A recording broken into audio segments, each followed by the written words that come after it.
Sa mga balitang mayroong pag-asa, mga Adventistang kabataan, kasama ng kanilang mga kaibigan, masayang nagsagawa ng mga programa at paglilingkod sa iba't ibang lugar sa buong Luzon bilang pakikibahagi sa pagdiriwang ng Global Youth Day ngayong taon. NPUC Adventist Family Ministries Department pinangunahan ng Weekend Leaders Training and Retreat sa Baguio City. Ito ang North Philippine Union Conference Global Youth Day Special Episode dito sa Hope Today, NPUC News.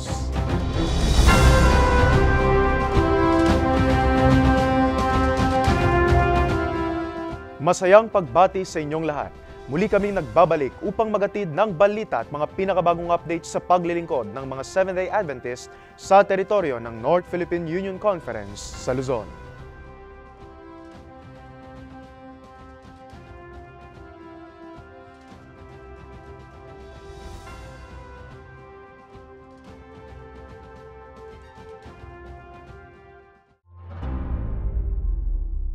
Masiglang nakisangkot sa Global Youth Day ang mga Adventistang kabataan sa Central Palawan.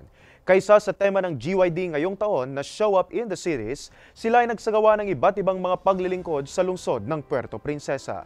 Ang Global Youth Day participation ng Palawan Mission Adventist Youth, balitang may pag-asa ni Novelet Escarcha.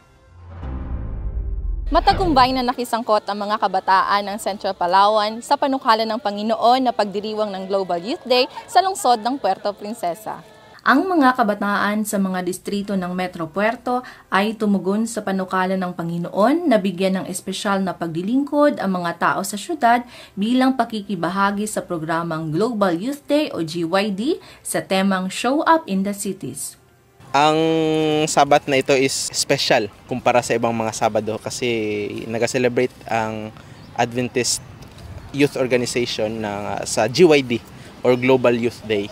So ang one aspect na ginawa ng churches is lapitan yung mga guards sa mall, yung mga traffic enforcers natin. Binigyan din ng mga donuts, mga konti lang na parang snacks, and then words of affirmation sa ating mga tricycle drivers. Sabado ng hapon nang sila ay lumabas upang kumonekta sa mga tao sa pamamagitan ng iba't ibang gawain, pagbibigay ng awitin sa mga taong dumadaan o tinatawag na harana sa kalsada, multi-cab ministry, free BP check, free books, pangungulekta ng prayer request sa pamamagitan ng pagsulat sa prayer request board at pagbibigay ng mga mini donuts sa mga guards, cab drivers at Metro Aid bilang appreciation sa kanilang mga trabaho. Masaya po sa feeling na ma-appreciate sila. Hindi po natin sila madalas na-appreciate like doctors or teachers, pero sa simpleng pagbigay ng mga mini donuts sa kanila during the activity and for saying na na-appreciate po namin kayo for keeping us safe and secure ay nakapagbigay po ng ngiti sa kanila. Kaugnay nito ay nakisangkot din sa nasabing programa ang iba pang distrito sa norte at sur na bahagi ng Palawan upang maiproklama ang pagmamahal ng Panginoon sa iba kahit sa isa lamang simpleng paggawa. Si Jesus ay nagbigay na sa atin ng halimbawa kung paano mamuhay at isabuhay ang kalooban ng Ama na magkaroon ng koneksyon at magbahagi ng pagmamahal sa mga tao. Kaya nga GYD man o hindi, we are called to go out of our comfort zone and show up in the cities to proclaim the Lord's unwavering love for humanities. Mula rito sa Puerto Princesa City, ako si Novelet Escarcha, naghahatid ng balitang may pag-asa para sa Hope Today, NPUC News. Naga City ang naging target ng mga paglilingkod na hatid ng mahigit 700 Adventistang kabataan sa Southern Luzon Mission na nakilahok sa Global Youth Day Celebration ngayong 2024. Doon sila ay bumisita sa mga ospital, nagandog ng mga awitin sa lansangan, namahagi ng tubig, prutas at mga babasahin sa mga tao sa nasabing syudad. Ang Global Youth Day sa Camarines Sur, balitang may pag-asa, hatid ni Christian Ed Bongon. Pakikilahok ng Southern Luzon Mission Adventist Youth sa pagdiriwang ng Global Youth Day dito sa Camarines Sur na may temang Show Up in the Cities. Mahigit 700 ng mga kabataan ang nagtipon-tipon, dala ang kanilang mga ipamimigay upang maging pagpapala ngayong Global Youth Day. Global Youth Day 2024. Ito po ay isang programa ng mga kabataan sa buong mundo. Layunin na ipalaganap ang ebanghelyo ng ating pong Panginoon at patuloy na ipakita kung ano nga ba ang tunay na disiplo ng isang Panginoon. Uli kami ay nagkaisa para po sa isang gawain ng Panginoon, para po sa ikatatapos din ng kanya pong gawain na maipalaganap ang ebanghelyo dito po sa lugar at sa syudad ng Naga City. Pagbisita at pagharana sa ospital, paghahandog awit sa public market, at pagbibigay tubig, prutas, bookmarks at pamphlet sa syudad. Ang pakikilahok ng Amicos ay nagpapakita na ang kanilang ministry ay hindi lamang sa loob ng campus, ito na din ay maging sa activity sa church at higit sa lahat sa activity na may kinalaman sa community. Pakikisangkot ng mga kabataan hindi lamang sa loob ng simbahan, kundi ang makatulong sa komunidad na kanilang kinabibilangan. Dito sa celebration na ito, ang mga kabataan ay ating pong natutulungan na ma-develop ang kanilang pagiging totoong disipulo ni Kristo. Na yan ang misyon ng ating simbahan ngayon, to make them a disciples of Jesus by showing the love, showing compassion. Pagkakaisa sa isang mithiin na makilala ang Panginoong Diyos sa boses at gawa ng mga kabataan.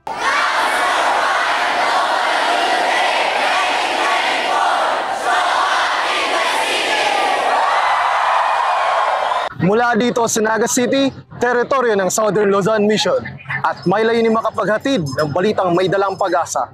Christian Edrus Ringongo nag-uulat para sa Hope Today and PUC News.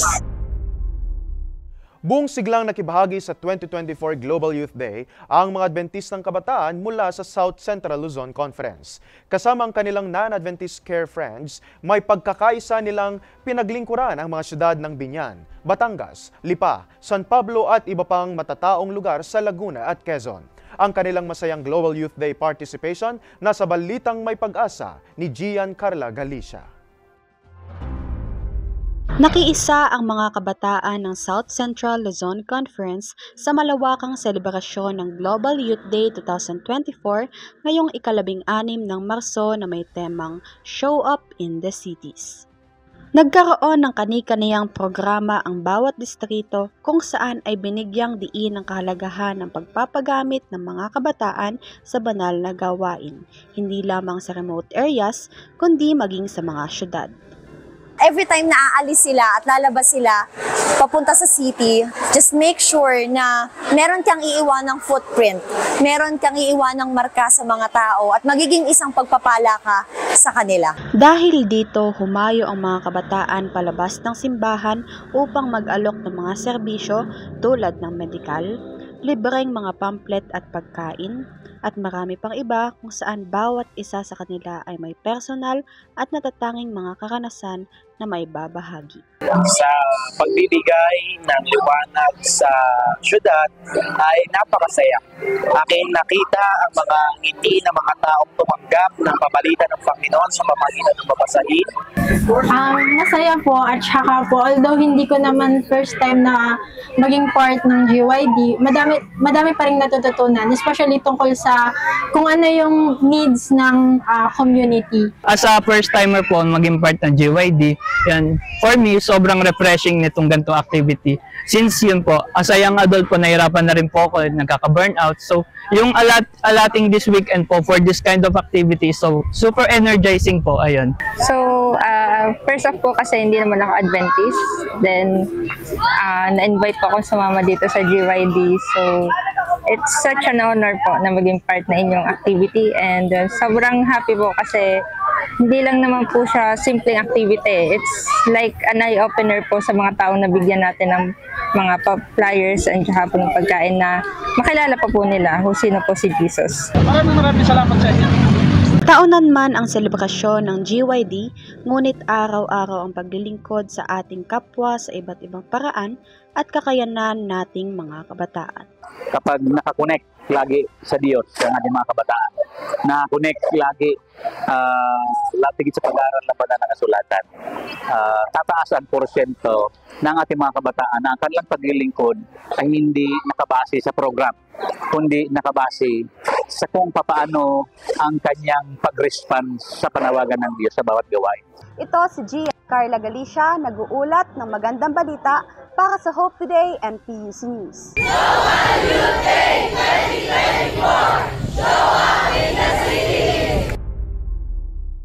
Kasabay ng mga programa para sa Global Youth Day, ngayong taon ay nagsagawa din ng mga paglilingkod ang mga bata para naman sa kanilang pakikisangkot sa Global Children's Day. Kasama ng kanilang mga magulang, masaya silang namahagi ng mga babasahin, tubig at pagkain sa kapwa mga bata sa daan at mga parke. Tunghayan ang Global Children's Day activities sa Batangas sa Balitang May Pag-asa ni Aluja May Conchada.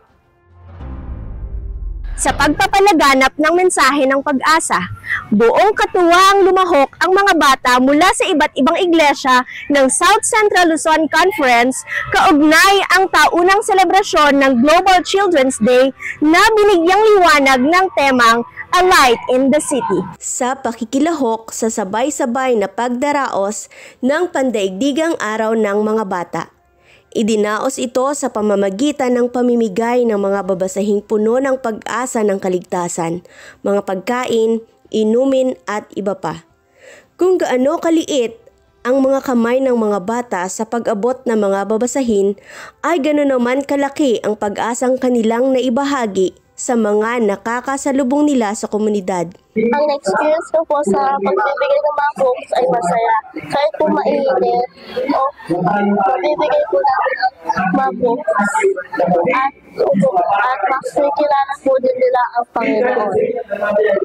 Sa distrito naman ng Southern Lipa, isinagawa ang Global Children's Day sa pampublikong parke ng Lipa na nagresulta upang makasalamuha ang iba pang mga kabataan sa lugar, magbigay ng mga babasahin, prutas at inumin. Isang masayang programa naman ang inihandog ng Eastern Batangas 1 sa kanilang barangay kasunod ang pamimigay ng mga pagkain at inumin na kanilang malugod na pinaghandaan. Global Children's Day ay naging isang paraan upang maipamalas ang kakayanan ng mga bata sa kabila ng kanilang edad.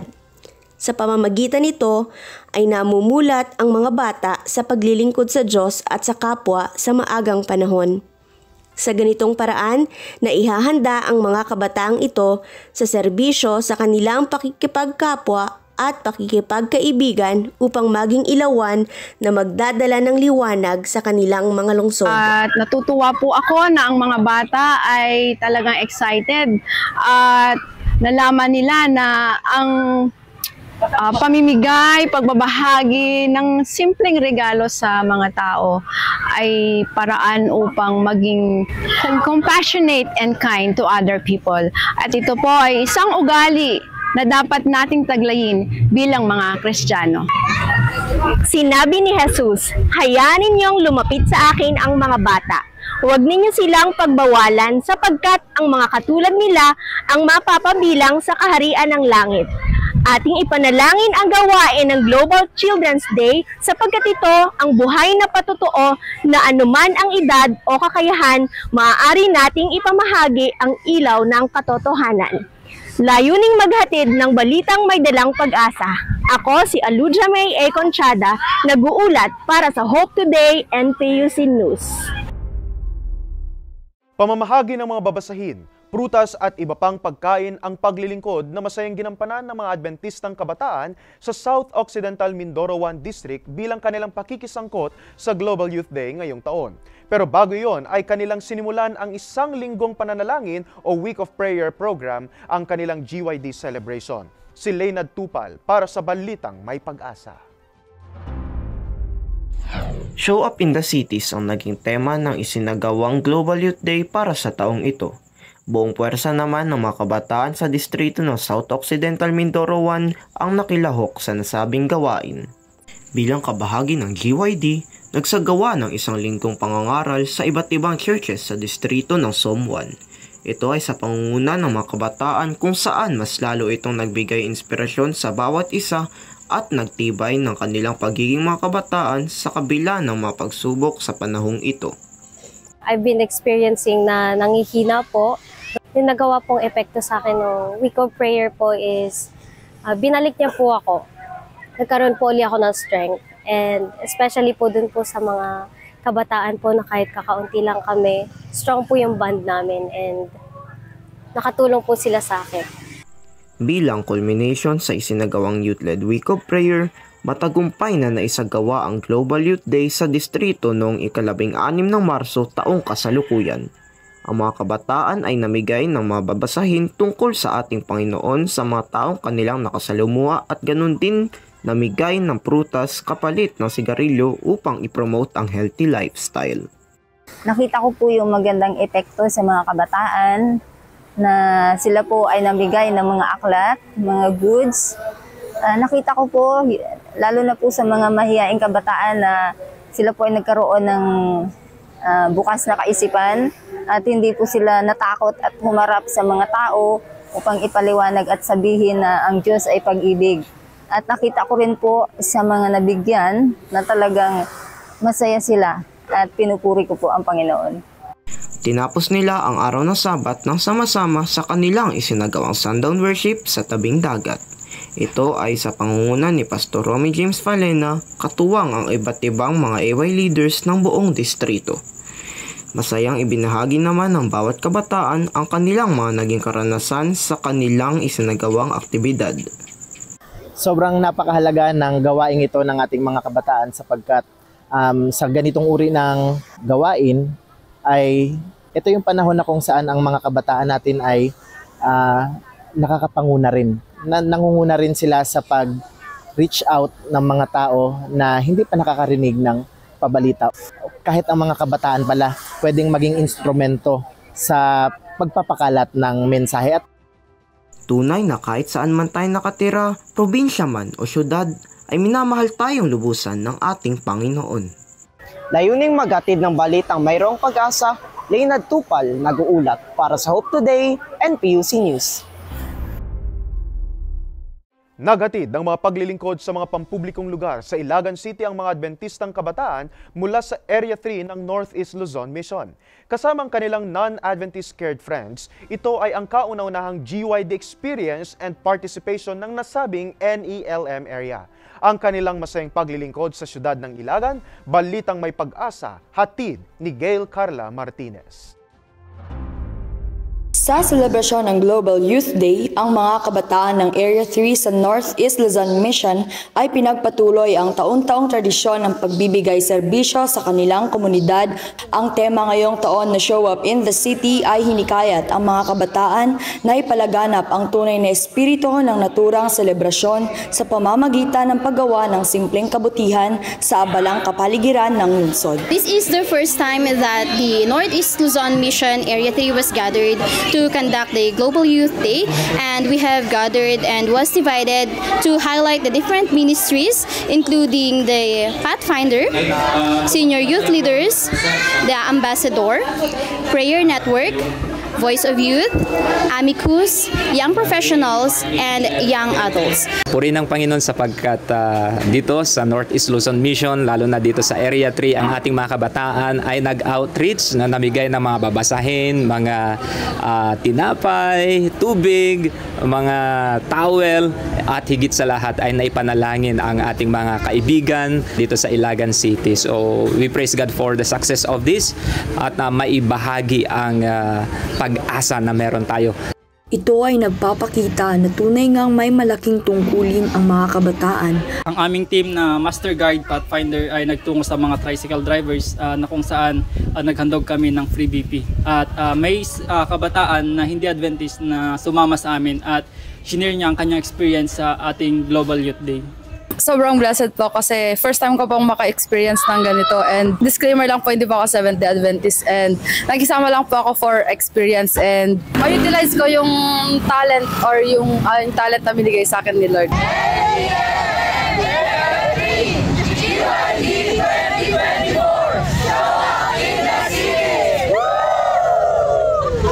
Sa pagtitipong ito, nakita na kahit sa simpleng paggawa ng kabutihan sa ibang tao ay magkakaroon ng positibong resulta kung ang mga kabataan ay piniling dumako sa mga lungsod upang ipakita ang pagmamahal ng Diyos.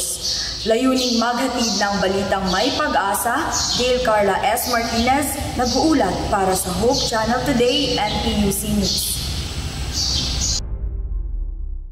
Isang South Taguig District sa Central Luzon Conference. Area 10 sa mga distritong may pinakaktibo at masiglang Adventist youth. Kaya naman, di sila nagpahuli sa pakikisangkot sa mga paglilingkod at activities kaugnay ng Global Youth Day ngayong taon. Tunghayan ang kanilang samot-saring mga paglilingkod sa Bagong Bayan, Taguig City sa Balitang May Pag-asa ni Hannah Neri.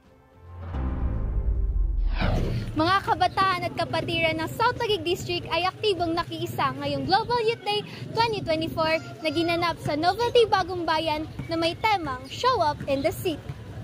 Bilang pagdiriwang ng Global Youth Day 2024, ang mga miyembro ng Iglesia ng South Taguig District ay nagsama-sama upang humayo at tumugon sa pananawagan ng Panginoon na gumawa ng pagbabago sa buhay ng mga nangailangan. Layunin ng programang ito na mapakilala ang Seventh-day Adventist at magbahagi ng mabuting balita at pag-asa sa ating mga kaibigan dito sa Novelty Bagong Bayan, Taguig City. Sa gitna ng mga ngiti at pasasalamat, namahagi ang mga kapatiran at kabataan ng 160 packs ng mga pagkain at babasahin sa mga individual at pamilya sa nasabing lugar. Nabigay po kami ng mga pagkain, tubig at saka mga libro po. Naranasan din po namin ma-reject po. Ngunit hindi po kami tumigil doon. Ang ginawa po namin ay nag-offer po kami ng kanta. Masaya kami na naglingkod para sa kanila at maibahagi ang salita ng ating Panginoon sa pamamagitan ng panalangin at pagkanta. Ang epekto ng gawain ito ay hindi lamang para makapagbigay tulong sa nangangailangan, kundi layunin ring makaantig sa mga puso at kaluluwa ng mga nabigyan. Sa pagtatapos ng espesyal na araw ng Sabado at pagdiriwang ng Araw ng Mga Kabataan, ang mga naging epekto ng outreach activity ng Global Youth Day ay patuloy na mag-iiwan ng positibong marka sa loob ng komunidad na nabahagian. Gayun din, ito ay isang magpapaalala sa bawat isa tungkol sa kapangyarihan ng compassion at unity sa pamamagitan ng ating Panginoong Jesus. South Taguig District Global Youth Day 2024! Show up in the city! Layuning maghatid ng balitang may pag-asa, ako si Hannah Neri, nag-uulat para sa Hope Today and PUC News. Isang weekend training and retreat ang dinaluhan ng nasa 180 ministry leaders and coordinators sa Baguio City. Sa pangunguna ng North Philippine Union Conference Adventist Family Ministries, ang nasabing pagsasanay ay kinapulutan ng mga aral tungkol sa kahalagahan ng family worship sa pagtataguyod ng isang Kristiyanong pamilya. Si Myra Jim Tanyedo para sa Balitang May Pag-asa. Isang NPUC-wide leaders training and retreat ang isinagawa ngayong 15 hanggang 17 ng Marso taong kasalukuyan dito sa Mountain Province Mission, Baguio City. Back to the altar ang tema ng nasabing training and retreat at ito'y dinaluhan ng nasa 180 mga delegado mula sa iba't ibang conference at misyon sa teritoryo ng North Philippine Union Conference, ang headquarters ng Seventh-day Adventist Church sa Luzon. Sa pangunguna ng Adventist Family Ministries Department, layunin nitong maisulong ang pagkakaroon ng regular na personal at family worship sa bawat Adventistang tahanan. This Back to the Altar training is to gather all family ministries leaders and of course the directors. I understand they're forming core groups so that we will emphasize, we will prioritize personal and family worship. Also the reading of the word, being prayerful, that's what we would like to see in our brethren. Naging pagpapala ang aktibidad na ito hindi lamang sa mga dumalo kundi pati na rin sa MPM na naging host mission sa taong ito, kung saan kanilang ipinadama sa mga delegado ang kanilang mainit na pagtanggap sa kabila ng malamig na klima sa kanilang lugar. It's a blessing po na dito sa Baguio City, and now I believe na sa lahat ng mga participants na dumalo dito sa training and retreat na ito, we are blessed. Sa 3 araw na pagpupulong, marami ang natutunan ng mga tagapakinig mula sa mga naging resource speaker and leaders mula sa NPUC at Southern Asia Pacific Division, ang headquarters ng Seventh-day Adventist Church sa Asia region. Ito po ay napakagandang pagkakataon na ginawa ng ating pamunuan sa ating leadership sa General Conference, sa North Philippine Union Conference para po muling balikan at muling mapalakas ang pakikibahagi ng pamilya sa ating mga iglesia. I praise God for this opportunity, and I'm now wanting to not only learn more and apply this to our marriage, but also teach others who we would come in contact with. Sa kabuuan, ang Back to the Altar Leadership Training and Retreat na ito ay naging isang malaking tulong para sa pag-unlad ng family ministries at iba pang mga departamentong kasama dito at nagbigay hamon upang ibahagi ang kanilang mga natutunan sa iba. Yun ang promise. He will turn the hearts of the fathers to the children and the children to the fathers. Yun ang promise ng Panginoon. We can depend on it.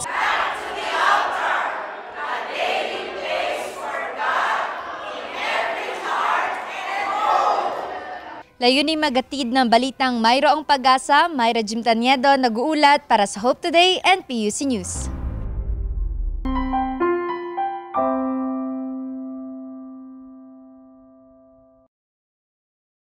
Kami po yung nagtatrabaho lamang pero iba po nangangapitan. So matotal po ang naipamili po ay nasa may 3,000 mahigit. May 2,000 mahigit po ang kulang. Pero nung araw po sabi po ng asawa ko, tayo na kaya magbumba at gawa na hindi pa naulan. Sabi ko naman alay wag na at gawa ng mag-aaraw na Sabado, sa linggo na lamang. Sabi niya, ay tayo na lang kaya magpatubig.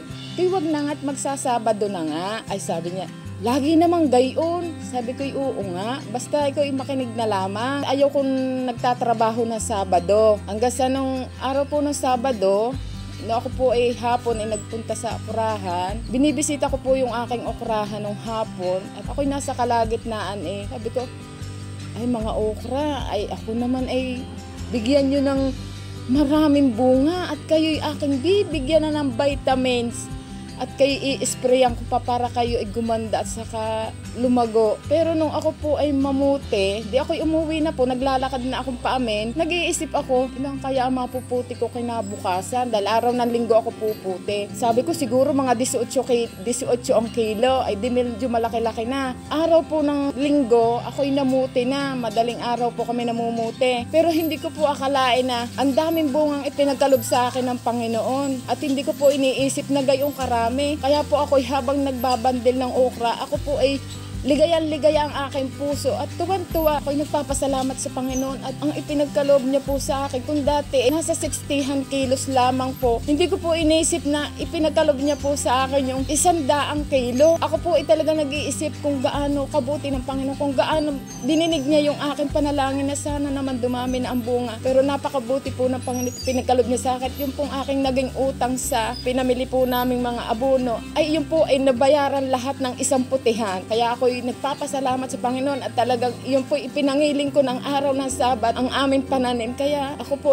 nagpapasalamat ng marami dahil kung paano tayo magtitiwala sa Panginoon at kung paano tayo susunod sa Kanya ay malaking gantimpala ang ating makakamit. Huwag natin sundin ang ating sarili kundi ang gusto ng Panginoon. Ako po si Chona Arapo at ako po ay hahayo.